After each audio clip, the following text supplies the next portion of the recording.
কথা শুনে বকুল হাসে, কই তাহার মতো তুমি আমার কথা শুনে হাসো না তো।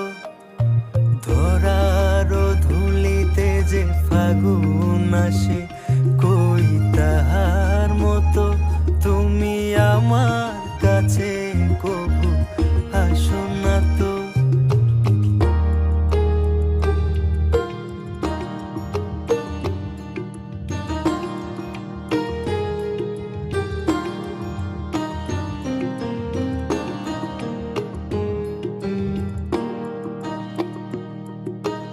আকাশ পারে